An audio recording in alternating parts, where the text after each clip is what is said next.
Okay guys, welcome back. So what we're looking at today again is in complex numbers what are called complex equalities, where we're trying to get one side of an equation to equal another to try and find a number. Now to do this guys, we need to remember that I is equal to the square root of minus 1, and again I squared is equal to minus 1. In example 1 here, it says find x and y if x plus 2i plus 2 by 3 minus 5yi is equal to 8 minus 13i. Well, the first thing I would always do here, guys, is I see brackets. And if I ever see brackets, I know I need to multiply. So that leaves me with x plus 2y. 2 by 3 is 6. 2 by minus 5 is minus 10yi is equal to 8 minus 13i. If I'm trying to find x and y, anything without x and y, I'm going to move to the other side. So this 2i, I'm going to move to the other side and make them a minus. And this 6, I'm going to move to the other side and make them a minus. Which means I have x minus 10yi is equal to 8 take away 6, which is 2. And minus 13i, take away minus 2i, is minus 15i. So now I can say that the real part of my equation, which is x, is equal to the real part of my equation on the other side, which is 2. And my imaginary part is equal to my imaginary part, which means therefore x is equal to 2, which is nice and straightforward, and therefore minus 10yi is equal to minus 15i. The first thing that happens here is my i's cancel on both sides and my minuses cancel on both sides. So I now have 10y is equal to 15. So I'm going to divide both sides by 10 to find y. So divide by 10, divide by 10. So I get y is equal to 15 over 10, which simplifies down into 3 over 2, or 1.5. So that one was nice and straightforward. We're going to look at another one now, for example 2, which is again where we're going to try and get what we're looking for by itself on one side.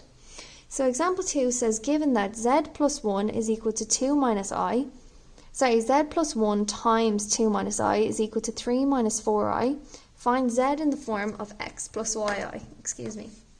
Now what I would see in this equation, guys, is when I have z plus 1 and 2 minus I, if I multiply out those brackets, I'm going to now have two z's, which is probably going to overcomplicate things.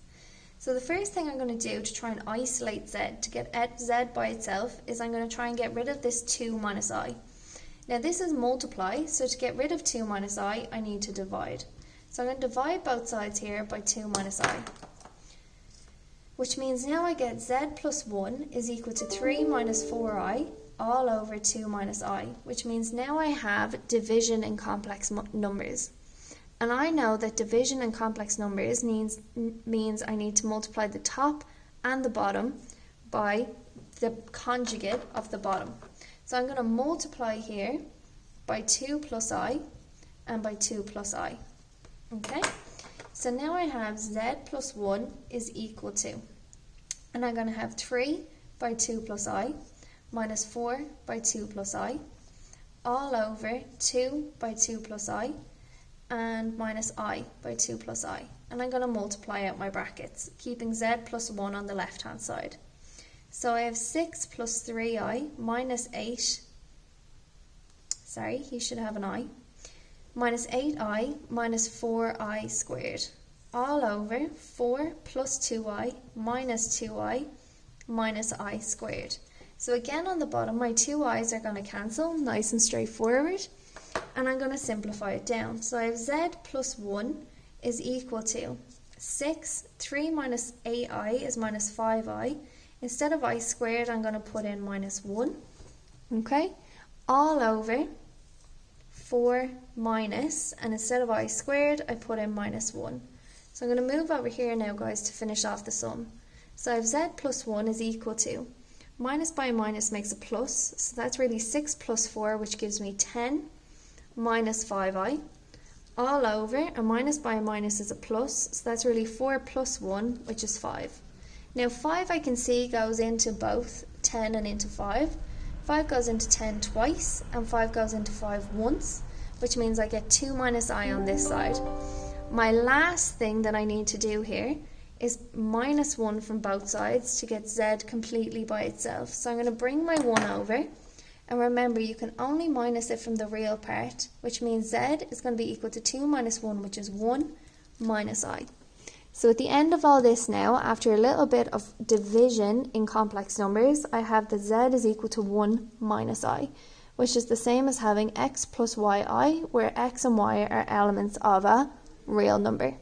Okay guys, take a minute, go back over it, then we're going to try some questions. Thanks very much.